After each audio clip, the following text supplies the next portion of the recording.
remember one of the worst ones I had was self-inflicted. It was after Beer Fest, Oh, and Good start. oh my god, the next day it was like that was my pass for the day slash night, so it was my turn to watch the kids the next day. It was like they wouldn't stop spinning, and then the room spun the other way, and then I'm just reaching at them and be like, just stop, everybody just stop moving. Daddy, needs to rest. That was the last day Daddy ever drank. Yeah. If there's Why one did I do argument for sobriety, but then again, it's probably the same argument to drink, so. it?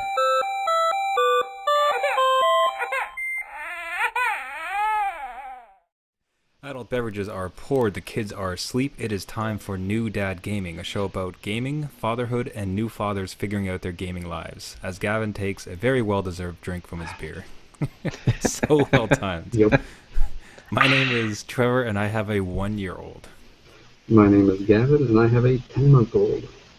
My name is Jeff. I have a 5-year-old and a 3-year-old and a tall boy. Chink. Nice. Yeah, that was a cliffhanger. You had me. I was like, oh, Nope. and a Nope. newborn, and I already said last episode, yeah, no, not gonna be, not announced. He's getting a little COVID lately. Like, is this No. somebody call him on? You have to do a little dance. So by our own rules, I'm not exactly sure. Like, as a month's change, do I say 1 year, 1 month, or like for the next year, do I just say I have a 1-year-old? Because we discussed how terrible it is to count months. So like a 13-month-old, a 14-month-old, as opposed to a year. But what am I supposed to do now every You're on the month? point fives. You're on the point fives. There you Year, go. year and a half. Just do it quarterly. Quarterly, 1 and a Like quarter. a financial report. Just Yeah. projections. This quarter's been all downhill. I I have mean, one in Q3. yeah, I'm very adamant about not counting months at this Yeah. point.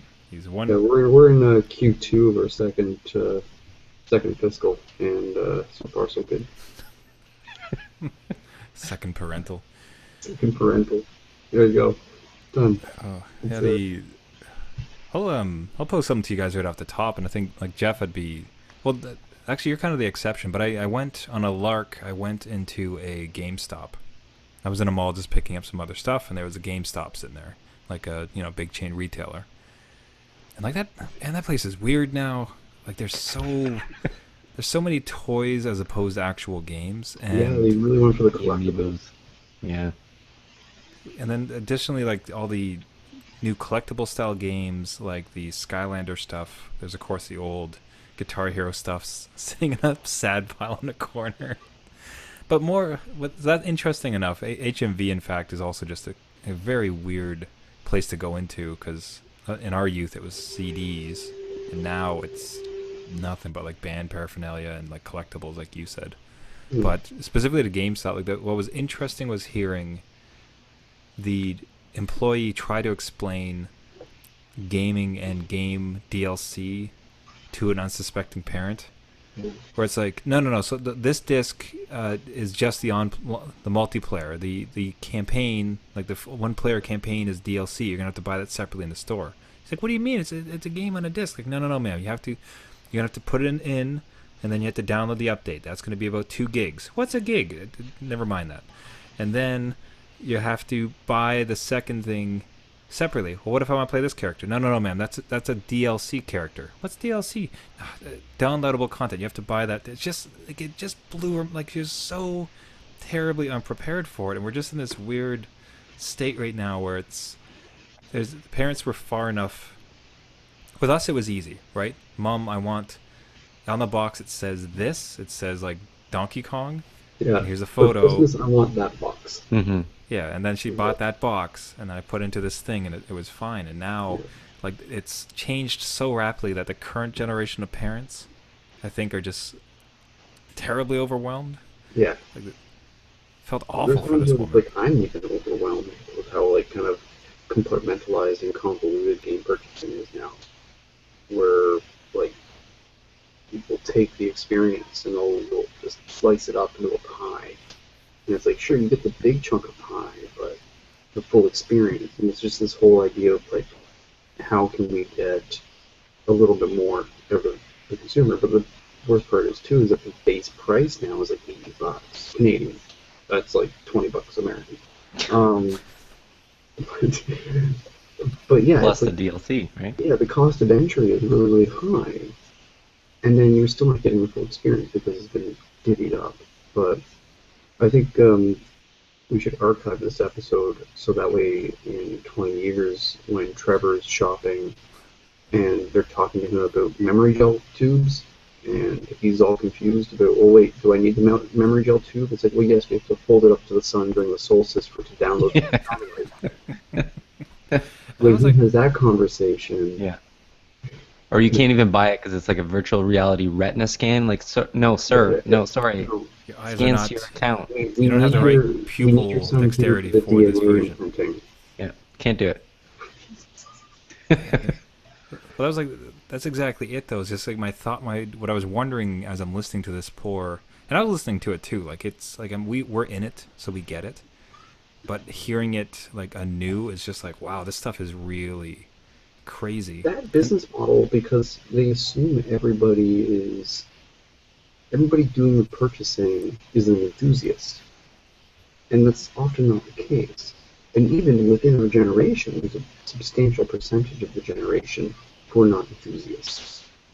So when you make it so unapproachable, it's hard for it to become a commodity that can be used as a gift.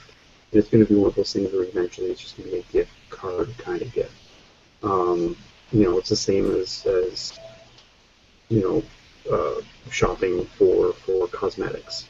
If you tend not to use a lot of cosmetics, sometimes it can be so intimidating that you're just like, oh. It's like when you watch, like on Valentine's Day when you're at the mall and you're watching all these really nervous men walk into lingerie stores. For like the one time a year they walk into a lingerie store because you don't know.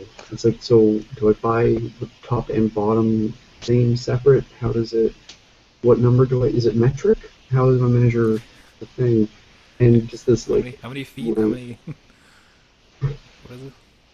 This comes with less and it costs more. I don't get it. Yeah, like okay, well, how many ounces? I don't how many understand. how many cups in a pint then? Oh, not that kind of cup. Oh, Cups in a well then okay. So like it's that sense, but it's like we're getting that now with an entertainment medium. In reality, lingerie is a bit of an entertainment medium, but that idea that like a parent trying to buy something for their kid, and it's not just a paywall; it's a learning curve. It's like a comprehension wall that's preventing them from being able to get this cool thing for their kid. And sometimes too, they might end up over purchasing just to be safe. And it's like, well, I don't know which Skylander they want, so buy them all. Could be tough. bonus to the kid. I wonder, like, so Jeff, you're the only one, but with us, we're kind of up on it now. And this as our hobby, I'd like to think that we'll maintain it. I'm just kind of curious if we would. I guess I'm trying to like think to there's an audio file, like a guy who was just super into audio equipment in the 60s, like ever lose his touch, so that like now if you went into a store, you wouldn't be able to know the base level like equipment or the components and the parts. And I wonder, like, are we ever going to lose our edge? And when our future kids like are looking for certain parts, we're like just throw our hands up in the air, like I don't get it. Like I don't. Are we going to be? Will we always be knowledgeable enough? Or are we going to lose it?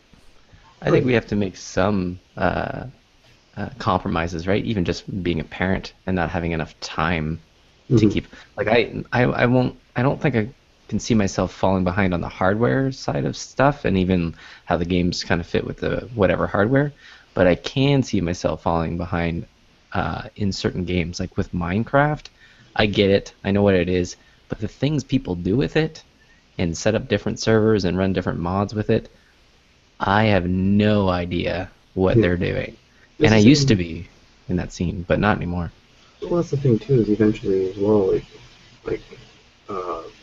I could care less about apps. Honestly, like I barely use them.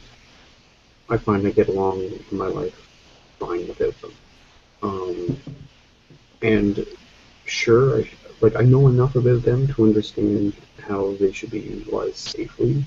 Um, so I understand how to kind of guide my child into using them.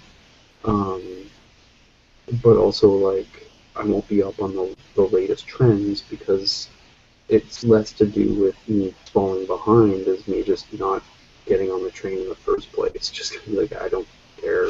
I really don't care. I have other entertainment and technology things that I like and that I enjoy. I don't need to be up on all of them. It's fine.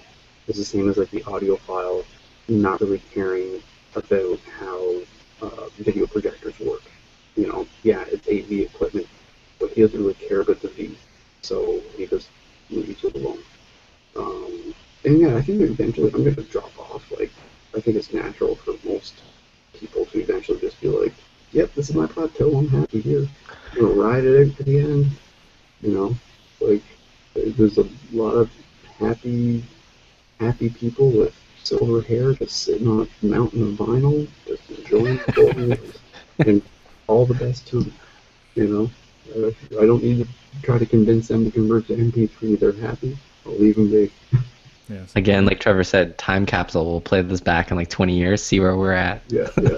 Yeah, I mean, I got caught a bit because I was looking at, I was half considering getting a DS, Nintendo DS, just because Mhm. the go on an old like Nintendo kick.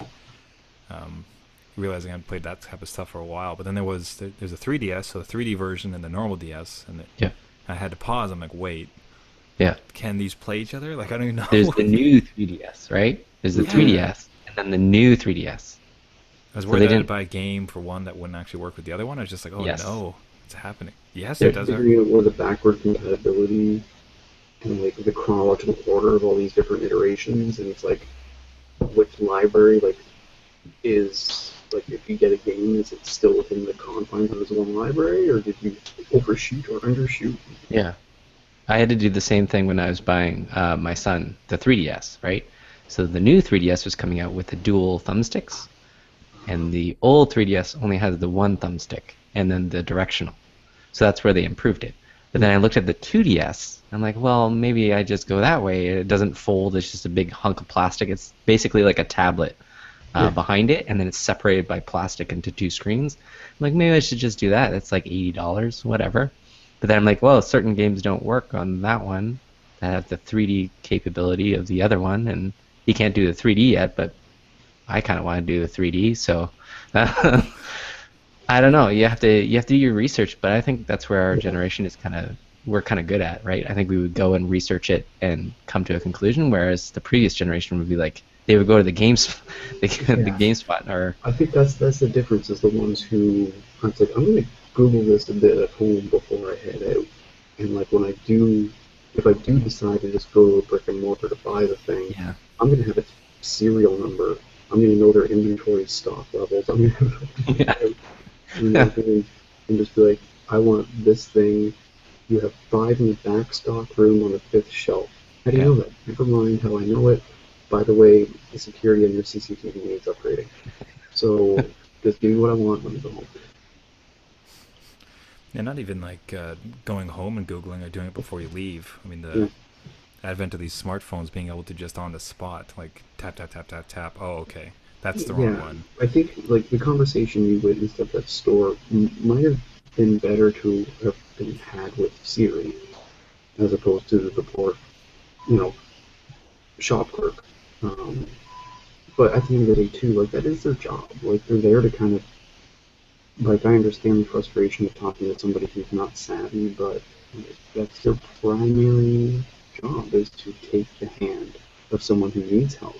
You know, they're not there for somebody like me, with the exception of making sure that new stuff's on the shelf.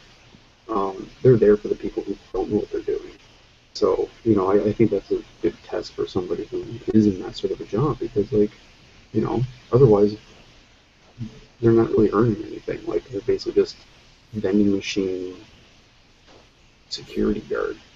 You know, The I, Skylander security guard. this guy Hey, just don't touch those. don't touch the kid. Leave it in the box. Ends off the merch. Yeah. Speaking of legacies of old, there's the E3 is coming up, which Yes. bizarrely non-relevant in the in the game world in some ways. Where, you know, yeah, I mean, I suppose started off that way. Like, what does E3 mean to you guys now? And do you think it's going to mean anything to your kid? I think it's still exciting to see the announcements, but I think it's a lot of those games are a few years off, right? So like last year was crazy with the Final Fantasy VII remake, but I know that's like when my son goes to college, I'll finally get to play it. Um, so I think it's more of a like wait and see and then wait again. So I still like the announcements. It's kind of cool to see what people do, but there's so much like the time period, like No Man's Sky, for instance, that was announced. It's supposed to be out at a certain time. It's delayed almost a year. Mhm. Um, might go to VR. Might go another step. Um, I just think it's a lot of like there's even graphical downgrading and some of the so what you see in E3 is not necessarily the product you're going to get. So you get excited, kind of like for nothing. So, and then it's just being a Yeah. dad. Like we all have a lot of games in our backlog. Are we gonna play all these games or just wait for them to go on sale? Well, that's the thing. Like, I'm more excited to get my hands on Doom, and I've actually started to get the Overwatch itch. So I have a feeling that the likelihood I might dive into that, break my no multiplayer streak. Um, You might but actually yeah, buy there's a lot of Overwatch. stuff out right now that I'm really excited to get my hands on. So maybe it's a situation where yeah, the dad backlog is removing that anticipation because my appetite is still being satisfied with what's on my shelf and what's on the shelf somewhere else that I'd like to pick up. That like I'm curious about it and I'm like, ooh, this is cool. But that sense of like that Christmas morning excitement when they do the big press conferences, it's not really hitting me as much as it did like a few years back when like I'd have my buddy over and we would sit and watch it on my TV and actually just like, you know, make some popcorn and really get into it. Um, yeah, I think I don't know. It's Like even look at Nintendo, right? They used to be like some of the magic at E3, and now they have Zelda. Like that's all they're showing at this E3 is Zelda and a couple other games. It's like, well, like even for my son, I'm like, maybe there's another game, or even if it's another Mario Kart or something that's being announced.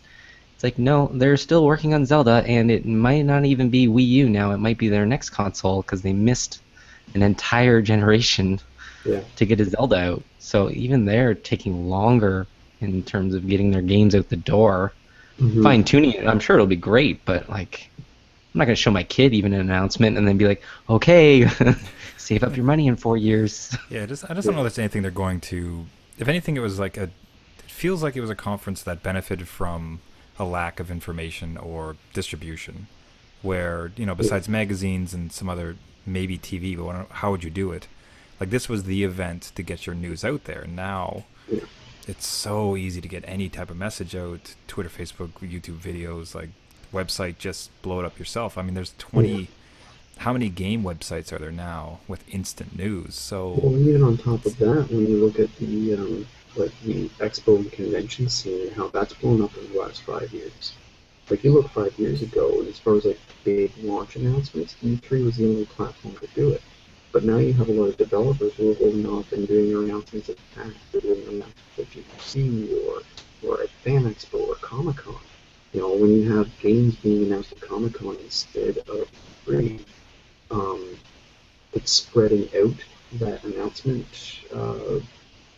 It's peppering it out throughout the year, as opposed to having all those announcements from those publishers all at once. So I think that this is a sense like, yeah, as you said, you get year-round 24-hour coverage on multiple different blogs, and then on top of that, E3 is not the only game in town for big convention announcements. Yeah. Um, so I think we're seeing a lot of, like, GDC is where a lot of the indie stuff is announced, and especially PAX. You have like indie announcements.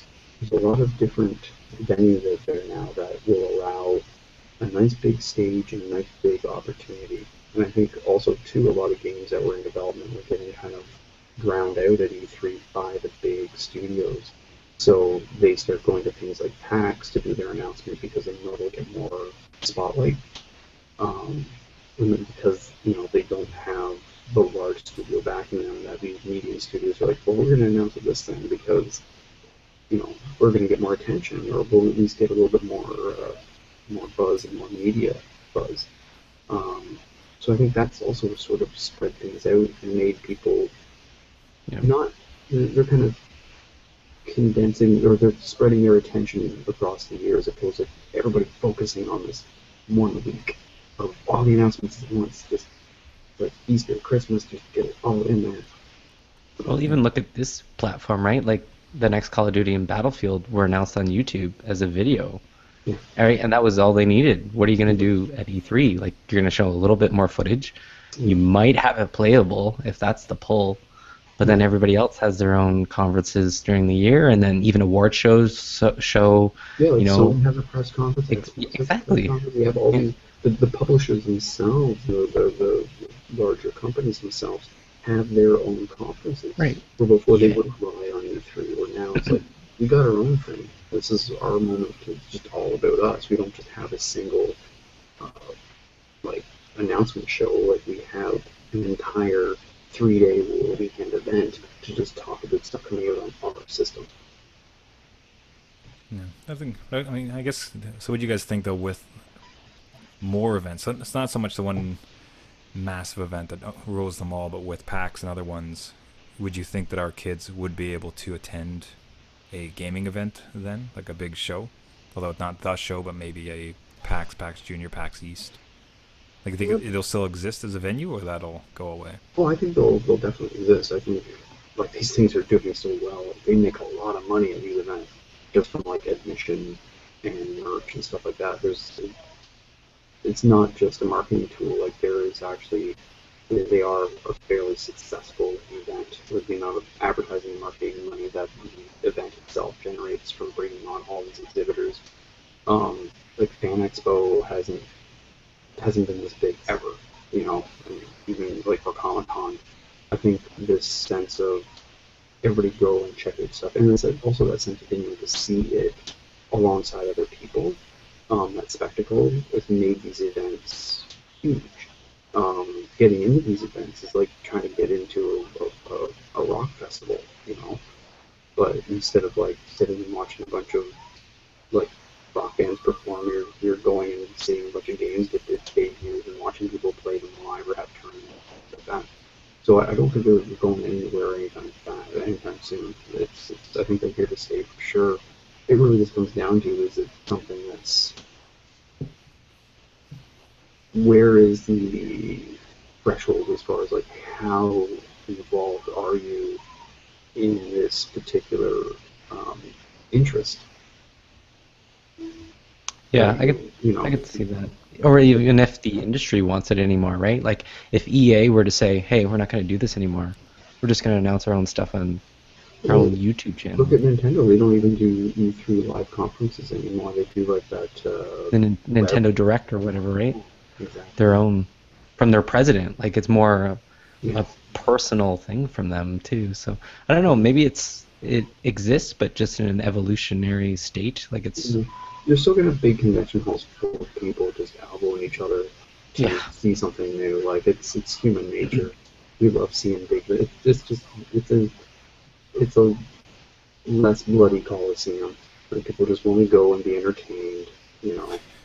I mean, if I could go, I would love to go. Like, but it's what, San Francisco or wherever it is. Like, like I would love to go to one, but they are. Like even like Fan Expo in Toronto is fun to attend. Like it's just entertaining. But yeah, they are a lot to take in too. So it's one of those things where it's like you go and like I bet the response is one of two things. It's either like, "Oh, that was awesome, we do that again." It's like, "Oh, that was cool, did that." Just overstimulated when you walk in. I could just see myself just light up and like, I don't know where to go now. Yeah. Bright lights. So is there anything you guys would like to see announced then? Like, it'd be a little bit tough, I know, with the top of your head. Could you think of anything that you'd be really excited to have announced at this event? I don't think it's going to happen, but I would say Last of Us 2. I just Mm. because they just finished Uncharted 4, Last of Us 2 would get me going. So because there's a personal void for you, it's just I need my Last of Us. I need it. Uh, And maybe if Nintendo would do something, maybe show off their mobile games because they said they would get into mobile games. I'm wondering if they would release a Mario or even a Metroid at that point. But I yeah. I don't know. Those are I think rare. I think I'd buy that, like a mobile version, an iOS version of a Mario game. Oh, for sure. I would be yeah.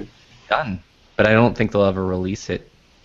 I don't like it would just kill their DS or their 3DS or their new 3DS or their whatever next DS. 6DS, sure. But Gavin, those are anything? the two announcements I would like to. I don't. Rare, but we'll see. The other day I was chatting with somebody about Mech Warrior for some Oh, reason, that would and be cool. Is that the one with the huge, massive like control center? yeah, even if they could streamline it to a controller, I'd be happy. But I really want big, clunky mech combat. You know, I didn't get a chance to check with Titanfall. I don't have an Xbox One yet.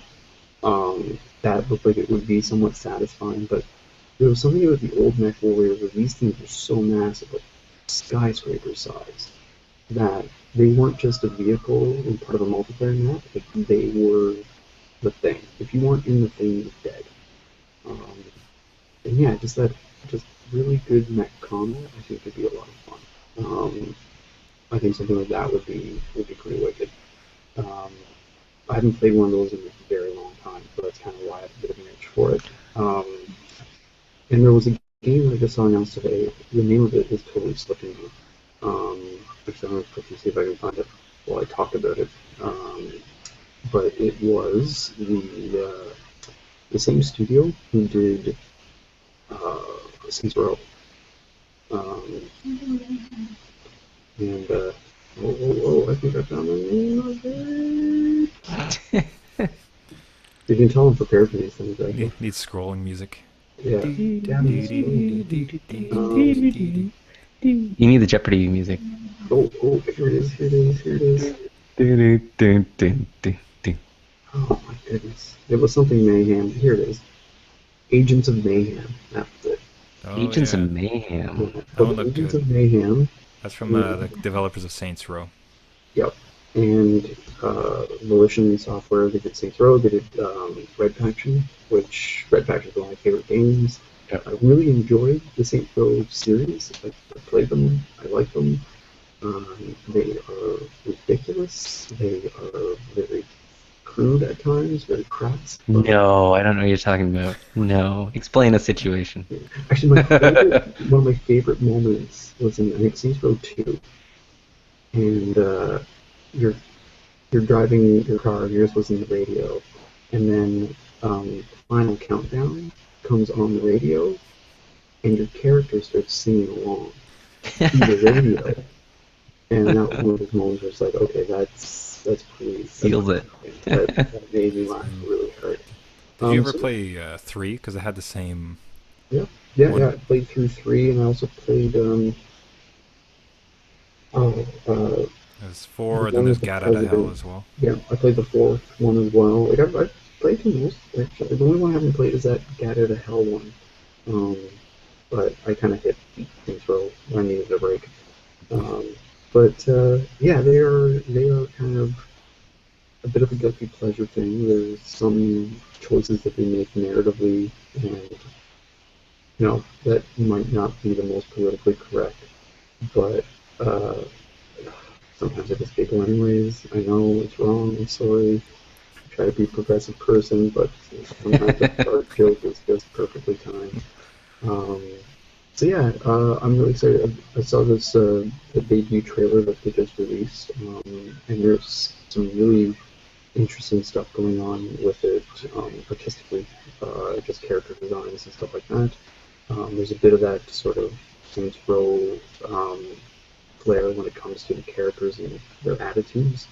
Um, and yeah, there was something going on too in the animation of the trailer. I don't know whether it's obviously not like gameplay graphics, but some of this sort of really nice smoke animation, and I'm hoping that it's hinting towards maybe the type of particle effect that they're using for smoke and fire explosions and stuff. It really had this nice, rich anime feel.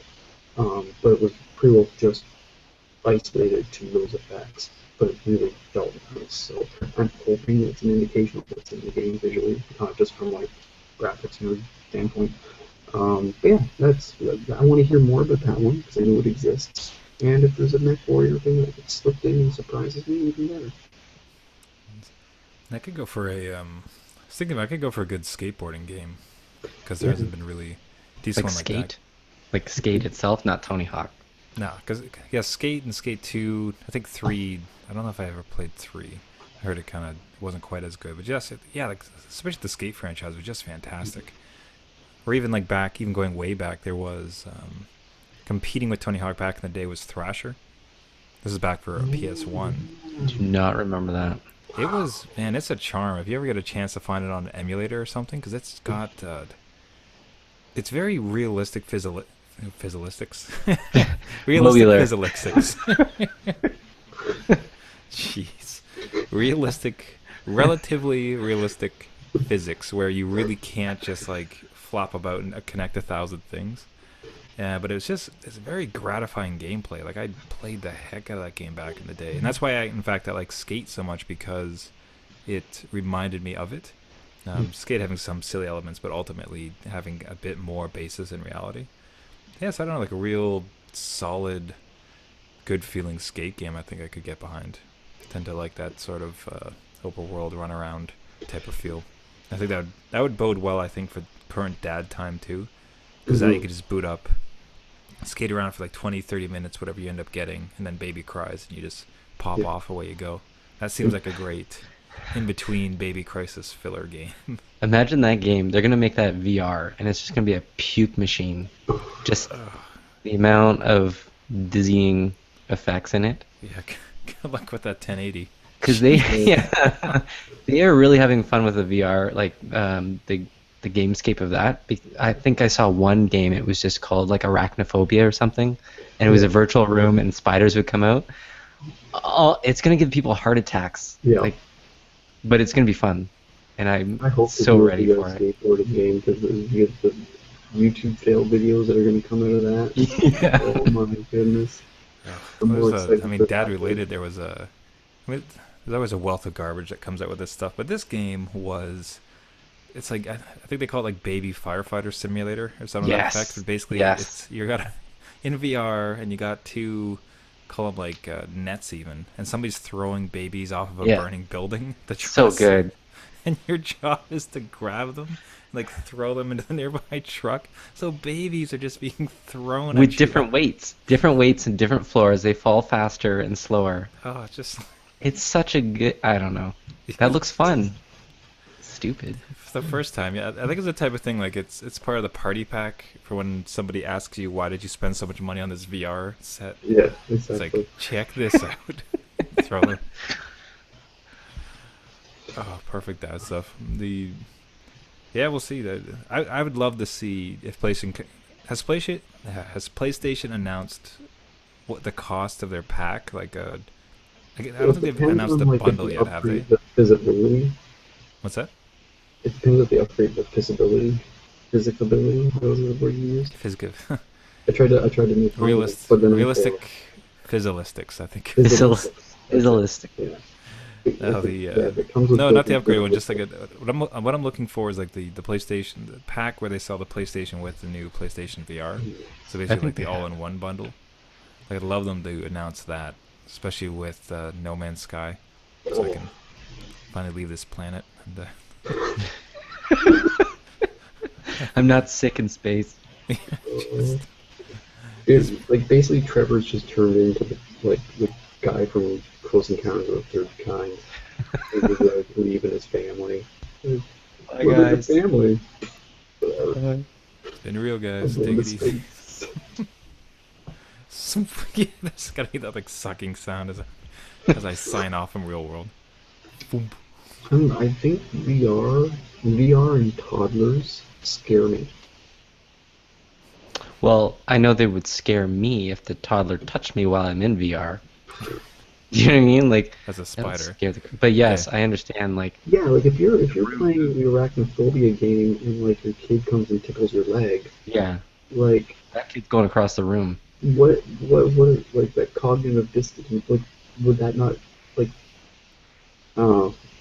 I think You remember when the Wii came out and everyone kept throwing their controllers at the TV screen because they didn't put the like armbands on, or maybe that yeah. came later. I don't know.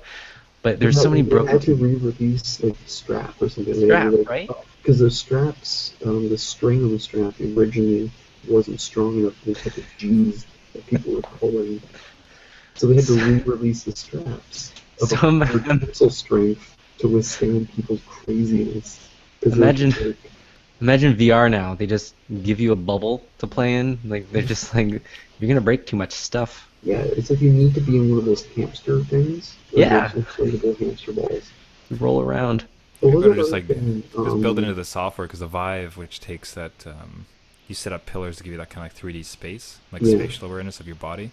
As soon as like a little tiny body like enters the space, it's like wee wee, like it just pulls you out of the game. Like baby alert, like stop seesaw gaming. I don't know. There's something about like it's like a sensory deprivation tank. Like I don't think it's a right fit for my life right now. Like I need my senses and reflexes to be available. Like I would only feel comfortable doing VR if I knew like the baby was with like grandma and grandpa for the weekend and was like another like city away.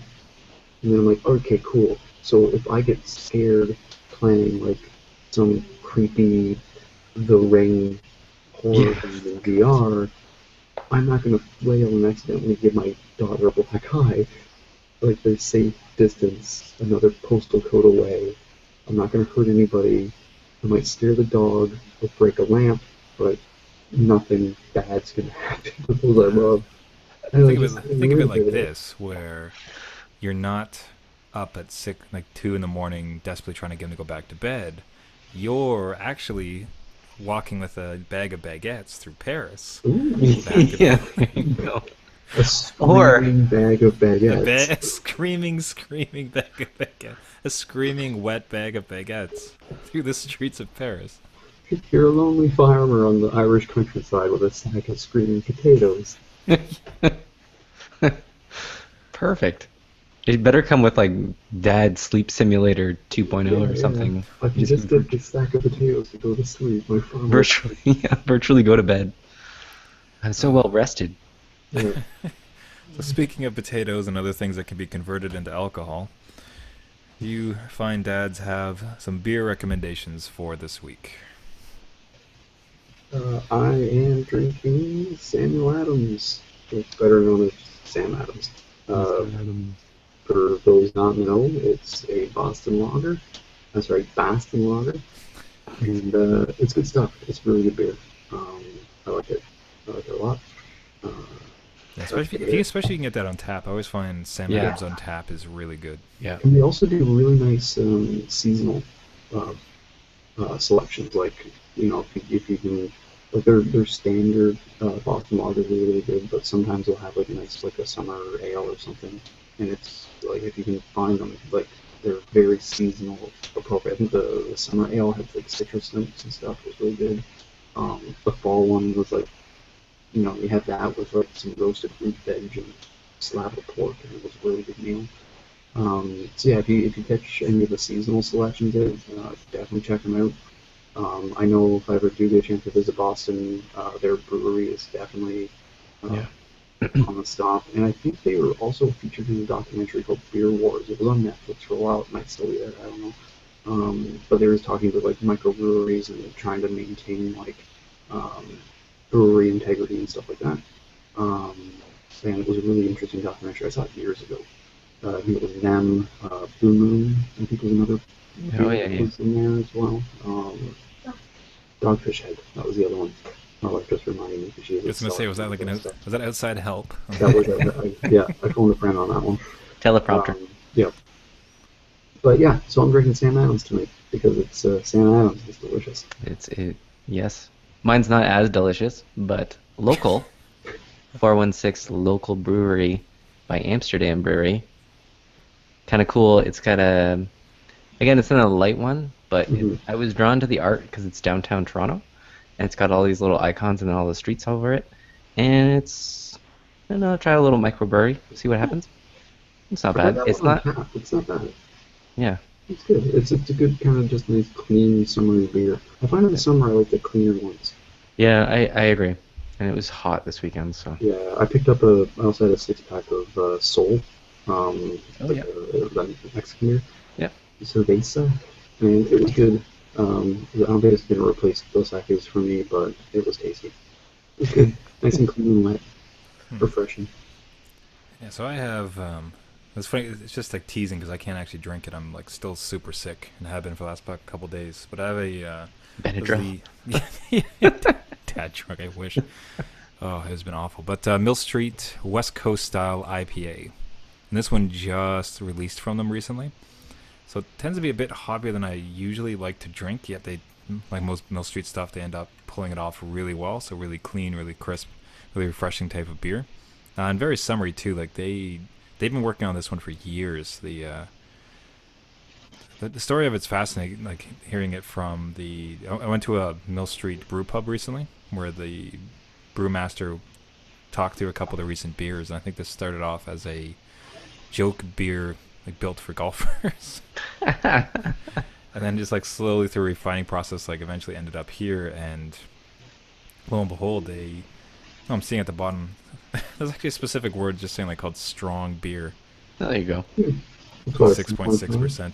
Mm. But that ends up being like really nice. Like I like how they did the hops. Like it's part of the overall story and kind of ends up being a nice summery beer as well. So they were super excited, but they just released it this year, and no, so far I've liked it. The other Oh, beer I keep that's teasing, I good. still haven't been able to get out and get a can of the other beer I want to talk about. So that'll happen next week, hopefully. Hyping it up. Yeah, it's Okay. gonna like drop so hard. I should almost get like both of you to buy the same one for next week, and have you try it like the exact same moment. We'll all just sip at the same time. Yeah, Yeah, you can tell taste me your test real time or virtual impressions. taste test. Ooh. There's another VR game. Beer sharing? Beer taste testing. Okay.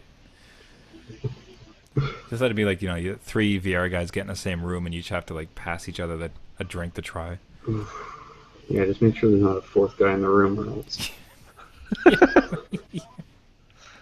some pranks will be pulled Oh, of the worst. and grudges will be started.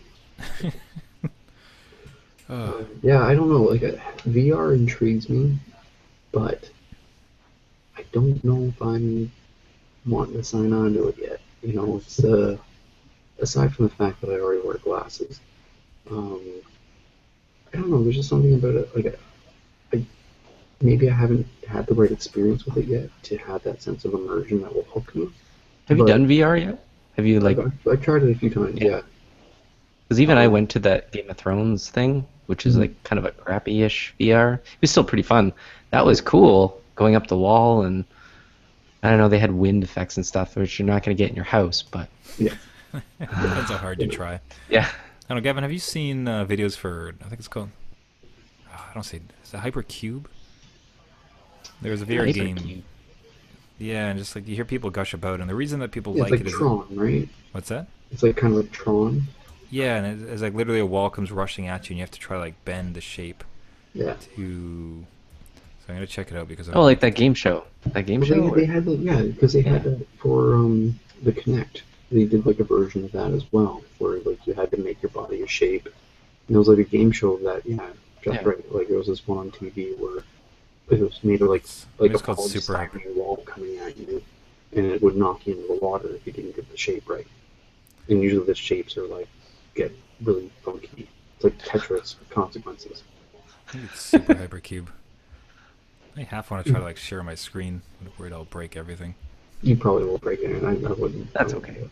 Yeah, we're not gonna try it. Anyways, Super Hypercube. I hear people gush about it all the time who have done VR because it's not. It's more of an acceptance of the space. I don't. It feels like, if anything, this thing is so beyond, so within its infancy.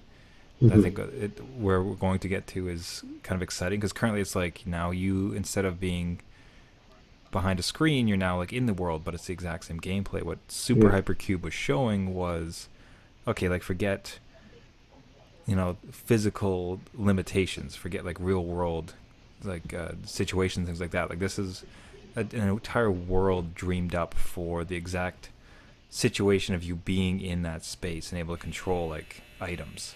So as Hmm. opposed to like this is me, this is what it looks like when you're in an office. It's like, well, I'm in an office every day. I kind of get that. This is Yeah. more like super magic cubes are flying around and like you're able to control color and like moods and things like that. Hmm. So it could be. I'm pretty excited for it. I'm very curious to see where it goes, and if nothing else, for at least No Man's Sky, so I can disappear. But the entire, the rest of where they might take it, I think, is uh, could be very exciting. I hope it lives up to your expectations. It just seems like, Yeah, no, I hate wanting something so bad. yeah. Oh, please I don't really say it. do. For Like, Trevor's sorry, sake. I had to pick on one other thing. Gavin, did you say you might buy Overwatch? Yep. Uh, Bold Um, call. that is. I might pick it up. I What's don't know. what's what's beating you down? Take us through it. It just looks really good. It looks really good. I really want to play it. Um, yeah, that's really it. It's just like Yeah. I've always thought it looked like a great game, but I was like, I just don't know if I can get back into multiplayer stuff because big commitment, this, that. But I don't know. Looking really, really good. Although I might get it for the PC, um, Ooh. because Cheaper. one, it's cheaper.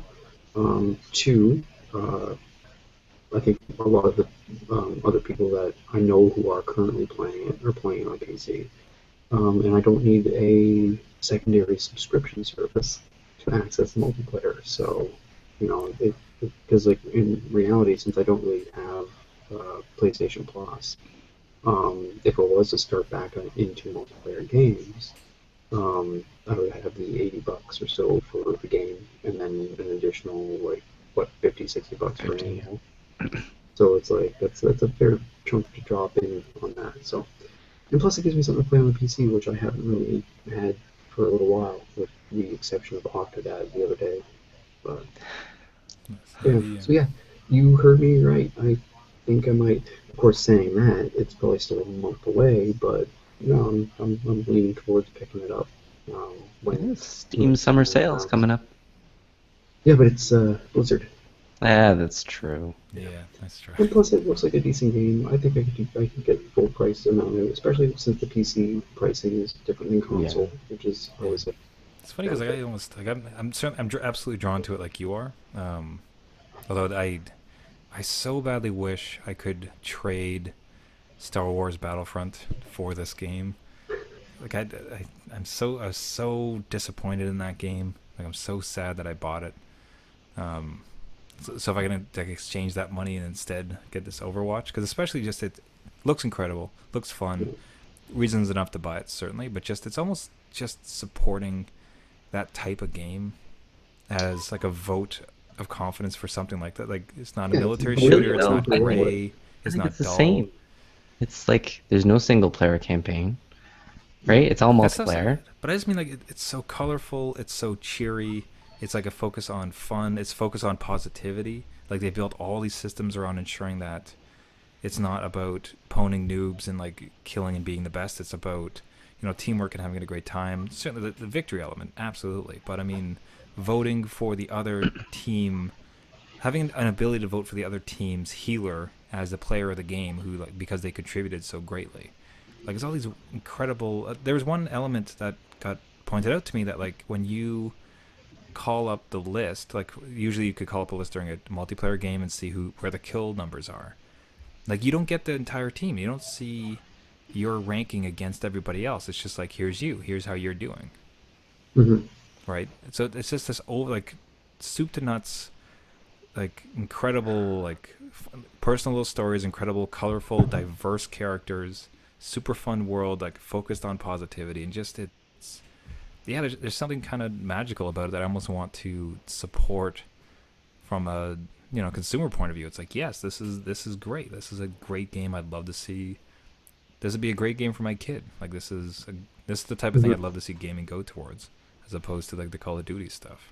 Well, just yeah, it's Well, that's not fair. Call of Duty is absolutely fine. yeah, That's a great series. I really retract that. That's not the right way to put it. But it's but just it that gives this it type of an game can also alternative. exist. Yeah, it allows something else to also exist alongside it. Like they don't all have to be military shooters.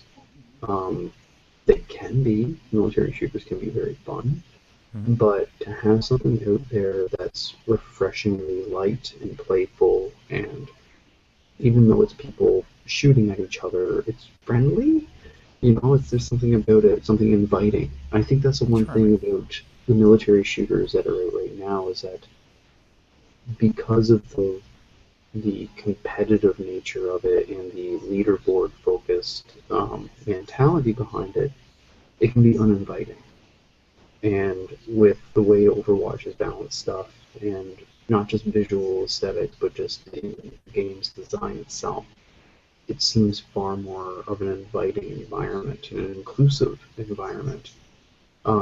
Where the military shooters that are out now have this sort of elite status to them, and it's like you have to be the best of the best to play with the best, which is fine. But for those of us out there who aren't, for those of us out there who might have fallen off the curve, I think this is the first instance of it slowly starting to happen to me, and me actually becoming that parent in the tech store asking stupid questions. Um, it's me no longer having that edge with the competitive military multiplayer shooters. But something like Overwatch just looks like simple fun. Um, you know, I might play it and not like it. I don't know, but we'll see. Like it's worth a shot. It's giving enough evidence to give it a try. Okay. Mm. Very And good. I plus, think like, it just looks like man, the gorilla, man, you be a gorilla. monkey It's awesome. It's or the a best. sassy British lark. Yep, her too. Yep. Great, everybody. I think that will wrap it up for the week. Thanks everybody for listening once again. This has been New Dad Gaming. We do this podcast weekly. If you'd like to reach out to us with any tips, questions, or show suggestions, please reach us at our website, newdadgaming.com. You can subscribe to the podcast from iTunes and other podcast services as well. So until next week, once again, thank you. My name is Trevor, and I have a 1-year-old. My name is Gavin. I have a 10-month-old. And I'm Jeff. I have a 5-year-old and a 3-year-old. Thanks, everybody. See you. Good night.